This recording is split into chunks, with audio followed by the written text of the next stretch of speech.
Andito na kami sa Caperde, guys, Africa.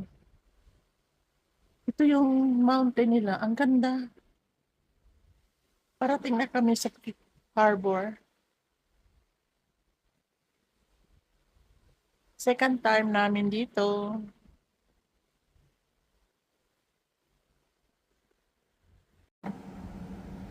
Good morning, Caperde, Africa. Ito yung view niya. Oh, schon, also nicht Yeah. also riesig. Wala masyadong kahoy, guys. Dry siya. Of course, karamihan sa Africa. Ito yung ship namin, nakasurvive ng 7 days sa dagat. Andito kami sa ferry boat ngayon. Pupunta kami ng ibang island. Punta kami ng Sao Antao, guys. So, ito yung pier niya. Yan ang ship namin.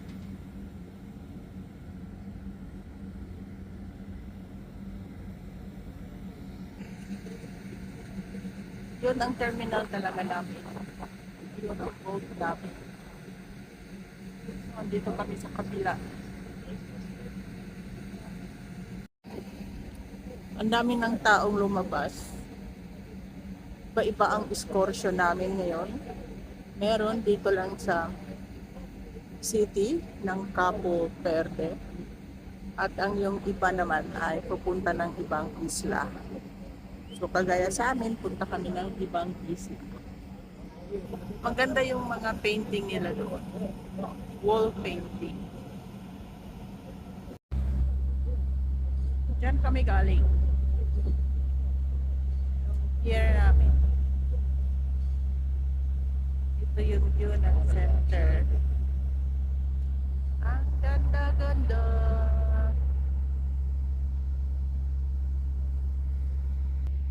Ano kaya yan? Ano? Parang barko na tumaob. Hindi na nila inalis dyan. Ferry din yan. Galing ng isla. Grabe guys, no?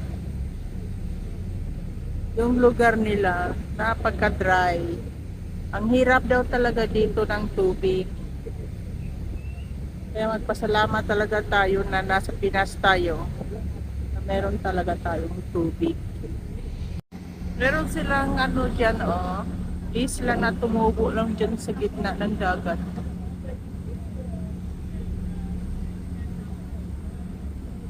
Ang ganda ng lugar nila. Pero parang hindi ko kaya dito, kulang sa tubig man. Ito na yung San Antao Island. Ang laki ng isla nila. Kunti lang yung mga bahay. Kung saan kami mag-anchor yung harbor, doon may mga bahay na. Pero dito, oh my God,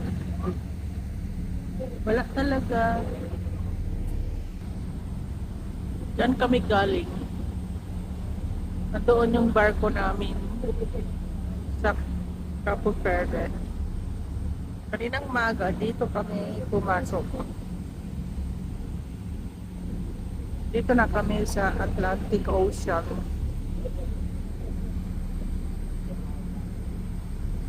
Zwei Minuten genau.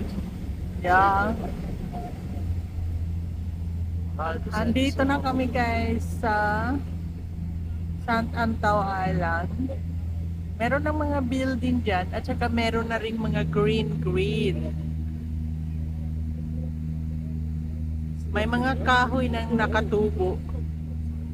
Pero dito lang sa baba, yung sa taas doon sa bundok, wala. Enjoy the view.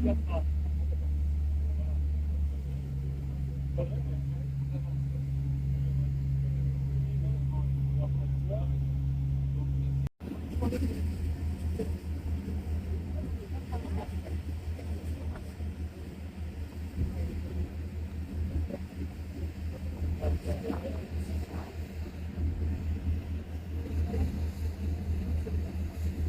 afgeweegd hier? Meron silang beach doon, pero hindi puti ang buhangin. At meron silang parang park dyan.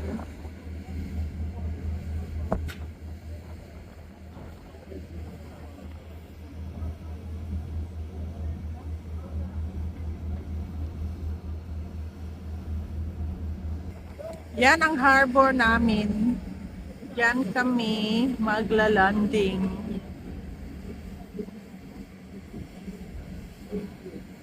Welcome to San Antao Island in Cape Verde.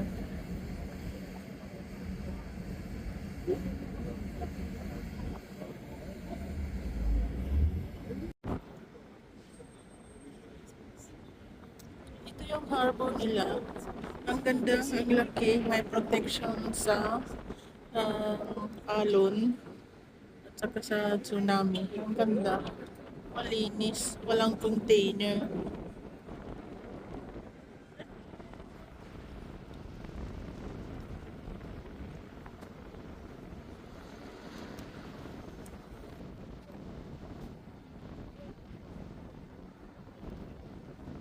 Interesting kasi tingnan nyo. Haha, different. Meron silang bulaklak dyan. Pag makita nyo ang clouds, ayan. But we are not staying till afternoon. Or to come Yung karsada nila guys, ganito.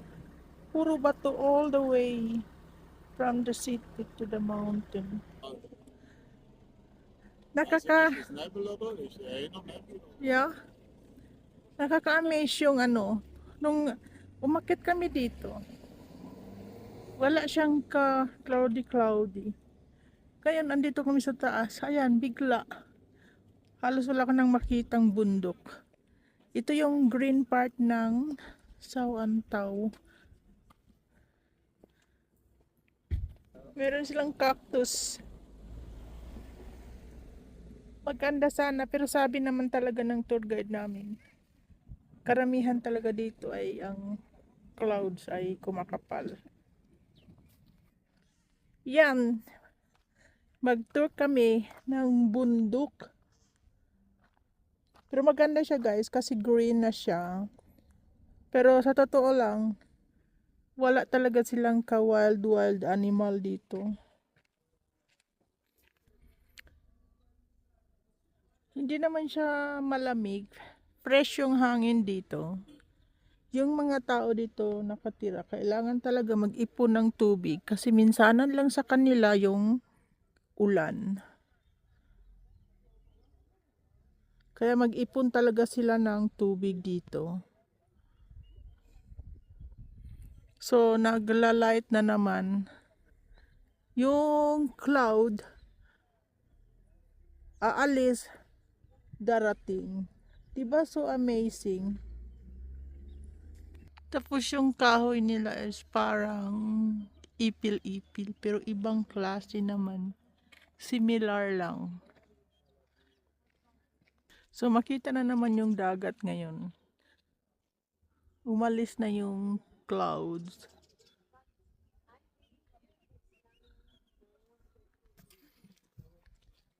Meron silang bulaklak dito na violet. Ang ganda.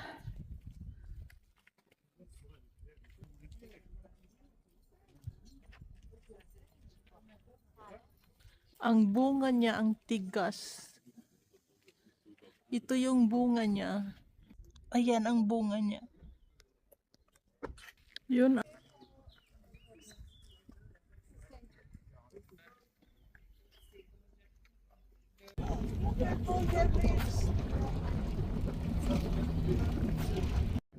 Grabe kaganda. Uy, Sorry. yan.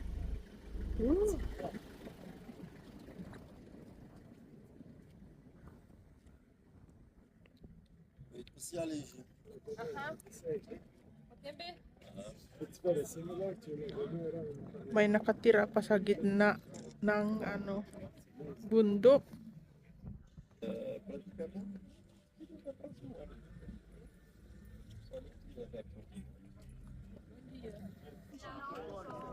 Hindi ka talaga makapaniwala, guys. Sa sobrang ganda. Tapos may mga tao pang nakatira. Oh my God. Wonderland. Tingnan nyo yan.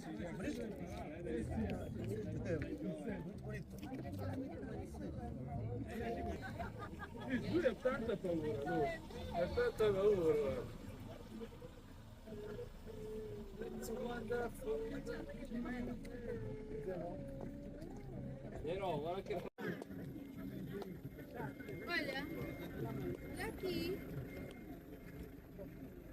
May nagpa-farm pa dyan. Imagine nyo naman.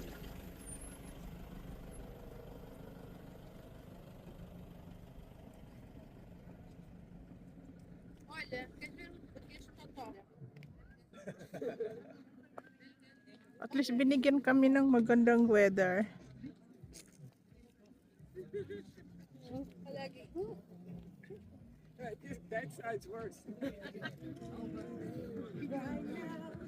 Gumagawa pa rin sila ng parang terrace. Pero mas maganda siya sa kaysa terrace, rice terrace sa Banawi. Isipin nyo yan, oh. Meron pa talaga nagpa-farm doon, oh.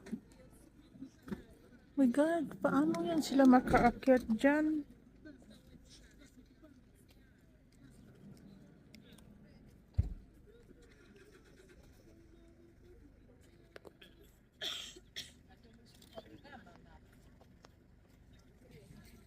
Meron silang pang bulaklak tumutubo.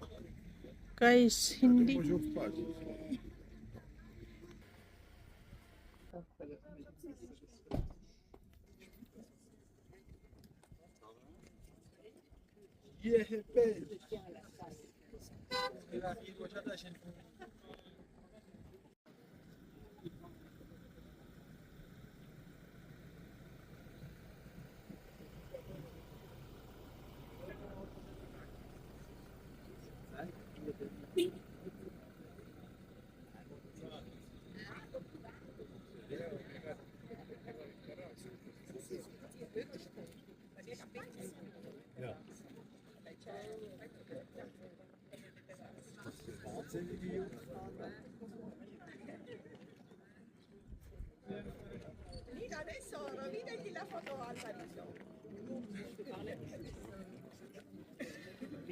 Celui-là.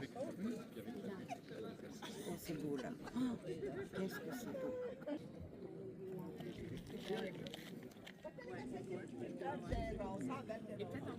Wildflower.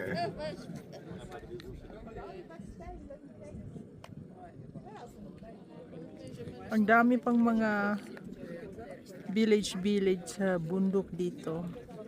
Kung saan sila kumukuha ng tubig, yan ang tanong.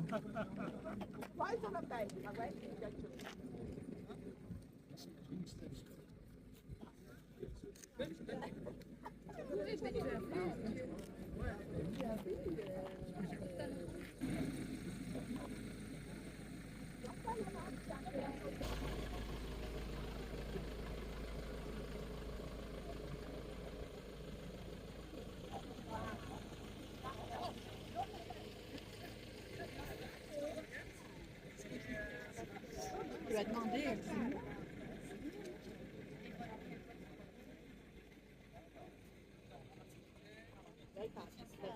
La vasca la copa avevi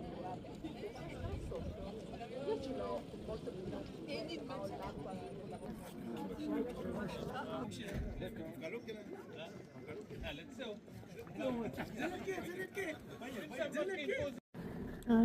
Taga doon pala siya, yung may green na building dyan. Taga doon yung tour guide namin. Grabe kaganda, guys. Hindi ko ma-imagine. Ang lalim, guys. Parang nakakatakot. Yung mga tao dito, sanay na yun sa mga bundok-bundok na yan.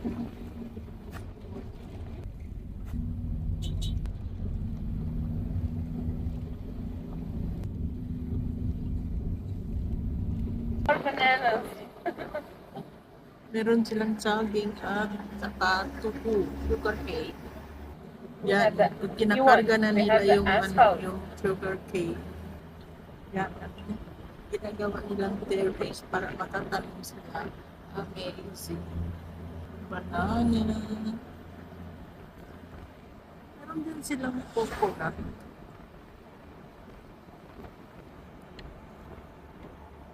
Kahit maliit lang yung lugar, ganda ang view.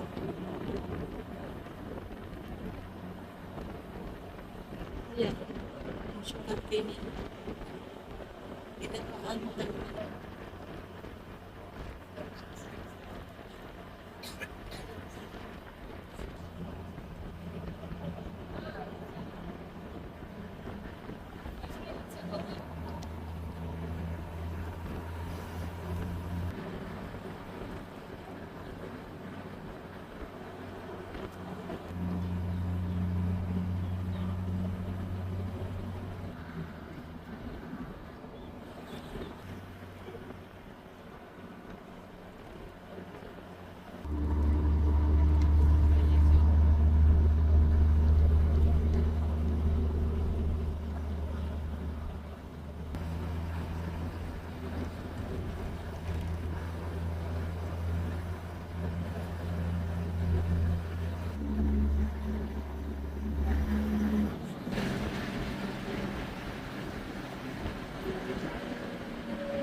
Ang ganda talaga dito guys. Oh, lumabas kami dito.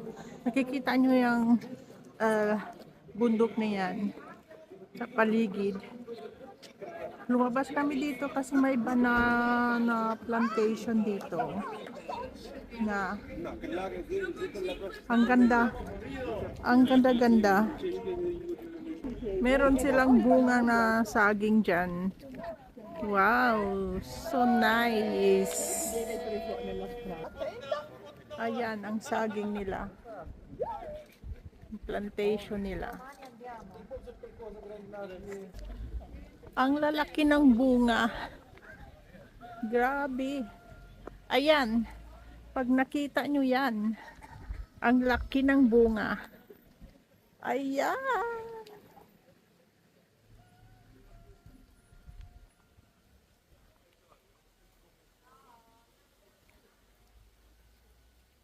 Ginagawaan talaga nila o ginagawa nilang terrace. Ginagaan talaga nila ang mga bato.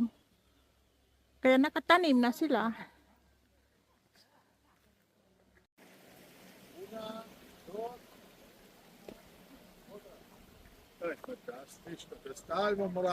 Glückheim, maar waar is je het? Ja, Ik heb een uit Suezie. Ja. Ik ben al bekort. also succès die Berge da. Ja, der hat nicht so lange, der hat ja schon ein Buchsee ab. Ja. Meron silang taro. Taro is gabi.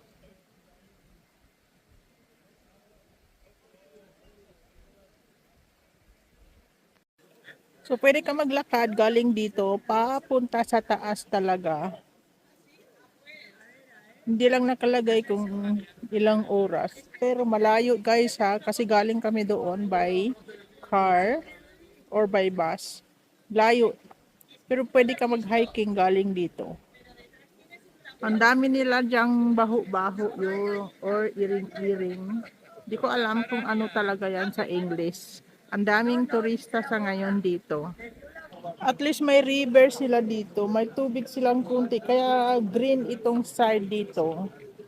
Pero normally is super dry naman talaga sa ibang lugar. At saka yung gabi nila, nabubuhay talaga. Ito yung river nila na galing doon sa bundok. So amazing guys.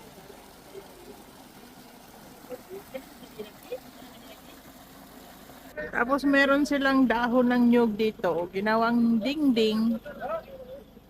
Maggawa ka lang ng sarili mong idea. So dyan kami galing. Ang kalsada yan sa taas. Galing pa talaga kami doon sa dulo ng bundok. Hindi na lang makikita talaga yung kalsada nila.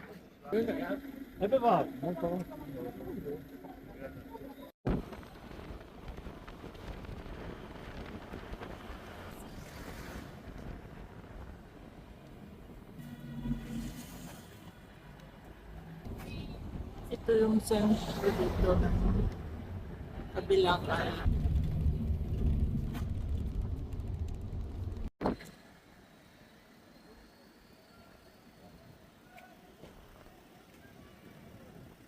Meron silang mga fishing boat dito. Dito kami mag-land sa Sauka.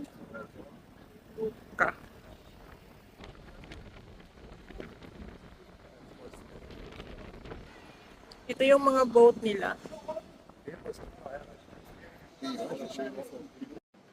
Andito kami sa Tituca Hotel, guys. Dito kami nag-lunch. Meron silang horticulture dito. Ang ganda. Ang lugar nila dito, guys, ay Punta de Sol. Dami nilang fishing boat. Kasi ang pamumuhay nila dito ay fishing. Meron pala silang market dito, guys. Binibinta nila yung isda. Ang lalaki ng mga tuna fish nila. So, pinapakas nila, ginagawa na nila ng parang dried fish. Itong monument nila, ang ibig sabihin ay fishing port dito. Tapos, ito yung lugar nila. Maganda pero hindi siya beach, guys, ha. Pangisda lang talaga nila dito yung mga boat nila. Diyan sila pumapasok. Meron sila dyan na colorful na building. Karamihan talaga dito sa Africa, gano'n naman talaga may mga colorful. So, dyan sila pumapasok ng mga boat. Pinaakyat nila dyan. Tapos may wall silang na-build dyan para hindi umaano yung alon sa loob. Kasi malakas yung alon, guys.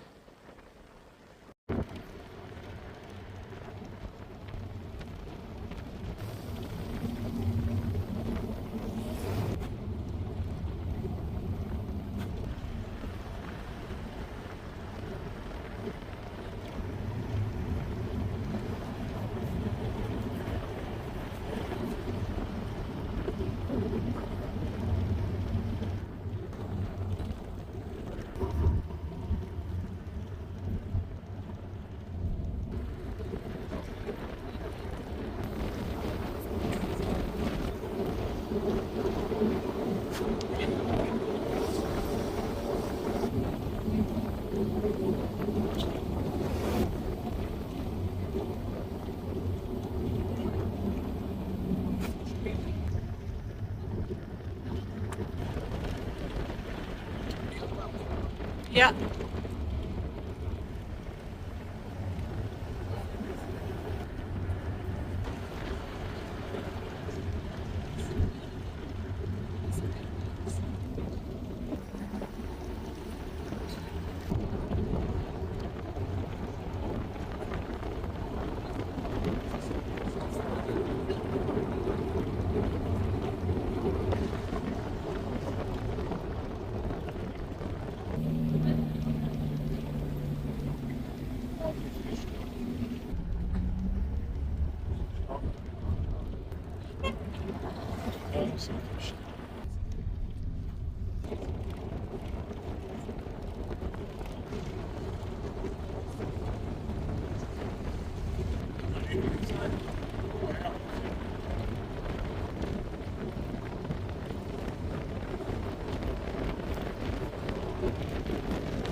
So,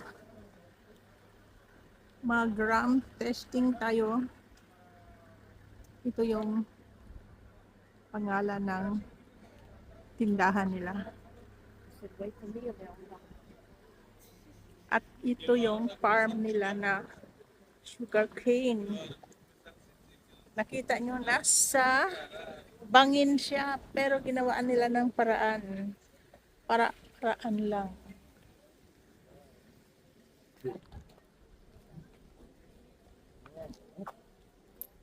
Beautiful. Meron silang tangke ng tubig dyan. Kasi ang tubo kailangan ng tubig.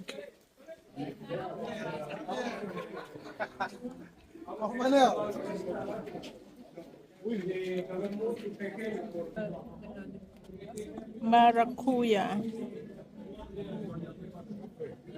Liquor or alcohol. Nag-testing tayo. Meron silang gawain na machine. Ito yung ginagawa nilang rum. Ito yung tubo nila, guys. Pag nakita nyo, tubo yan. Ginagawa nilang rum.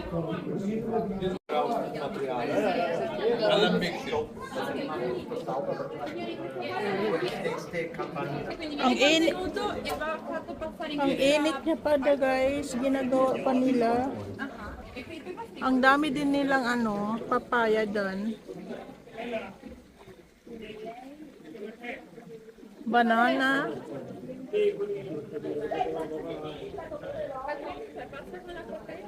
Ganda. Meron silang dito, ano ba yun? Sandayong man yan sa amin. Nilalagyan nila ng tubig.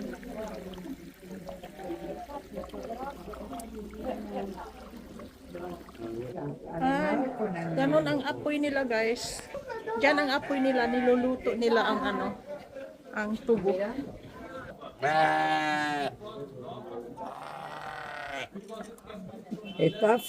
Tapos yung niya, basura niya, kinakain ng mga kambing. Hello. Hello. Hello. Dami nilang kambing dito. Yan ang basura ng tubo. Yan ata ang juice ng tubo. Yan, tingnan nyo, marami din yan sa atin pero walang ng idea kung gagawa ng rum. May avocado tree sila pero walang bunga. Meron din silang parang guyabano ba yan o atis. Guys, ang ganda ng organize nila kung paano sila mamumuhay dito. Kailangan nilang magsikap at magtanim kahit wala masyadong tubig dito sa kanila. Minsanan lang yung ulan nila, guys, pero yan, nakagawa sila ng mga ideyang karapat dapat talaga na meron tayong lahat. Meron tayo lahat sa Pilipinas na wala sila. Sipag lang ang kulang. Pabalik na kami ng port. Papuntang San Vicente. Nadaanan natin itong lighthouse dito. On the way.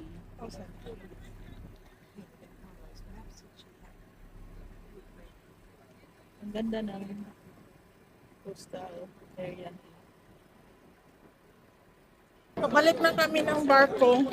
Pabalik sa ibang isla.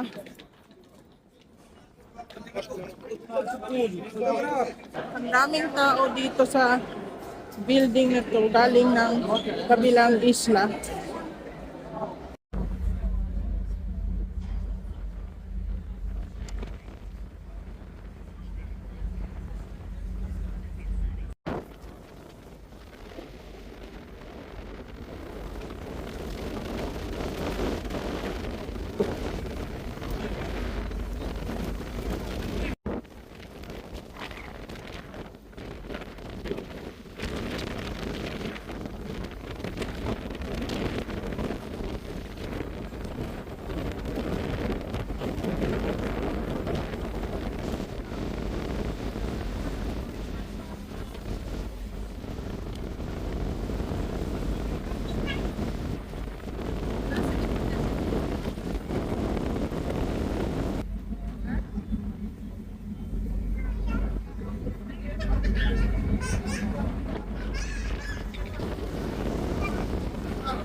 silang ang ganda-ganda na beach dyan.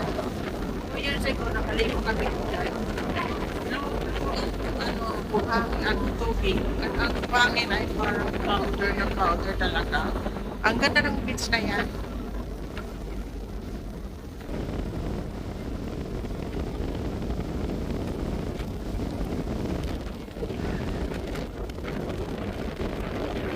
Okay guys, bali na yung isla. Isla. Kasi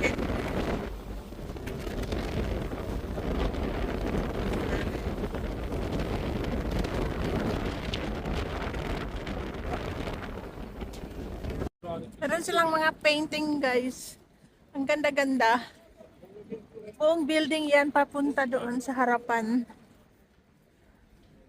Pinakamagandang painting nila. Wow naman.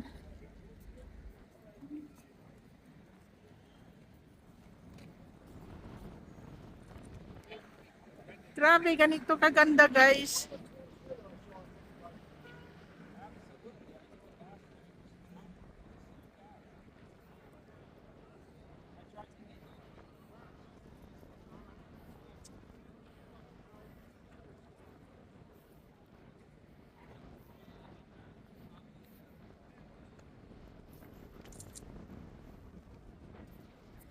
Diyan kami papasok.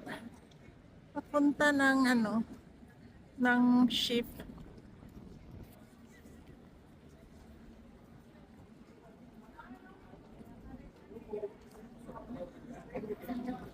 Pwede kang umakyat dyan sa taas. Pero ang taas na, ayaw ko nang umakyat. Sakit ng tuhod natin.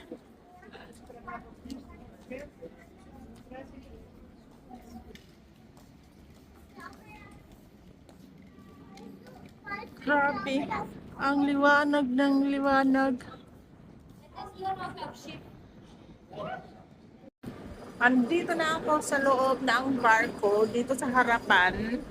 Kasi yung center ng Cape Verde, nasa harapan talaga ng barko namin. Tapos ito yung entrance nila. Pwede ka dyan umakyat guys. So may hagdanan, kabilaan, parang viewpoint nila. So ito yung pier namin.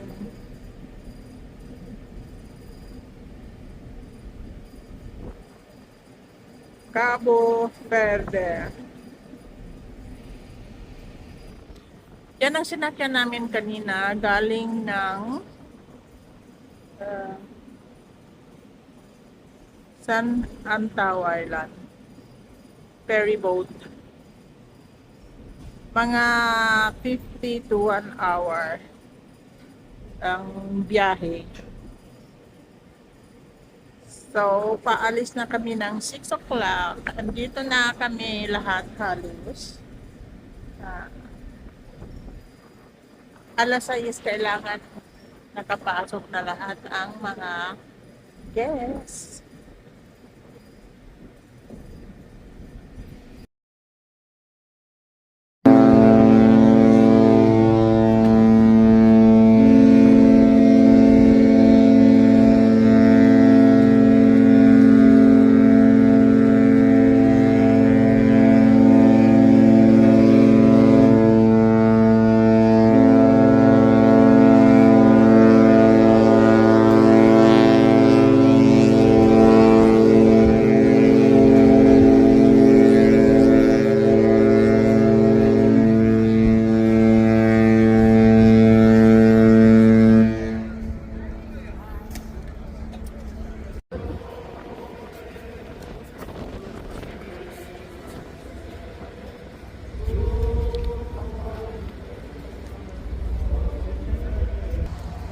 Departure na namin.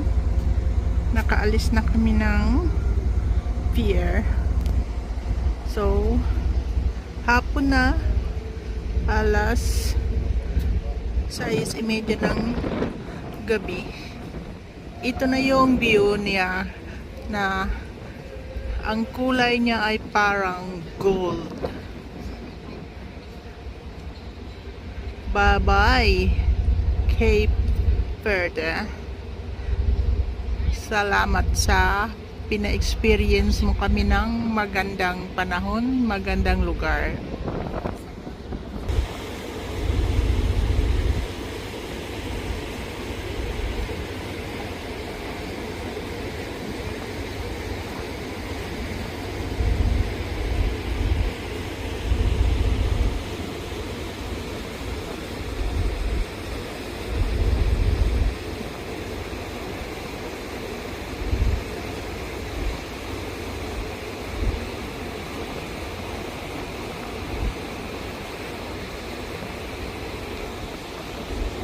Doon ang pier na inalisan namin.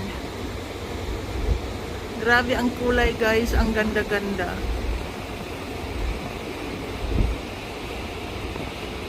Hindi talaga siya nakakasawa.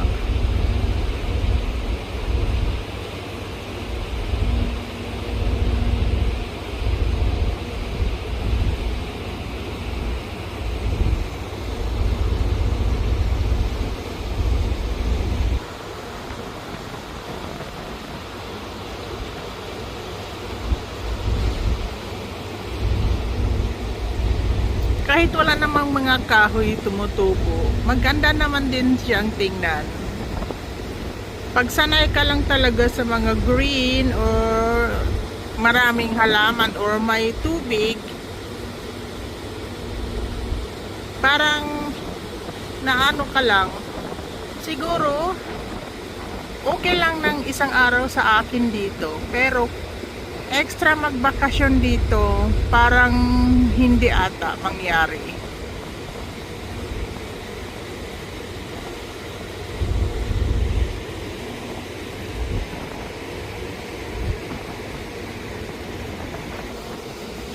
So, palubog na yung araw. Pa-sunset na siya. So, mag-ikot lang tayo.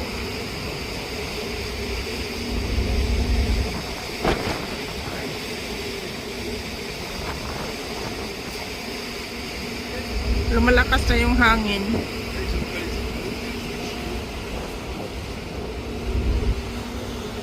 Kaninang umaga, dyan kami pumasok. Pero ngayon, palabas. Hindi ko alam, baka iikot siya. Kasi may barko nakaharang dyan. Lakas na hangin guys. Oh my God. Kasi open sea na siya.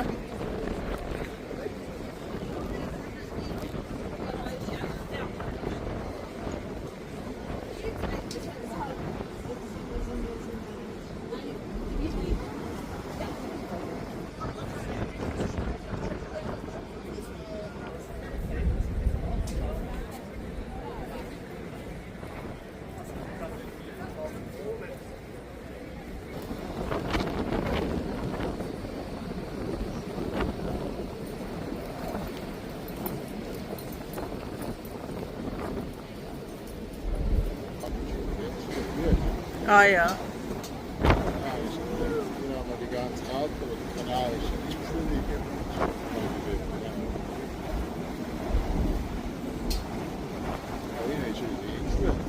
Ja. San Antao. Das heißt eine St. Anthony. Diyan kami kanina galing ang isla na yan. Ang pangalan pala ng San Antao. Kasi meron silang ang pangalan ng Saint Antao.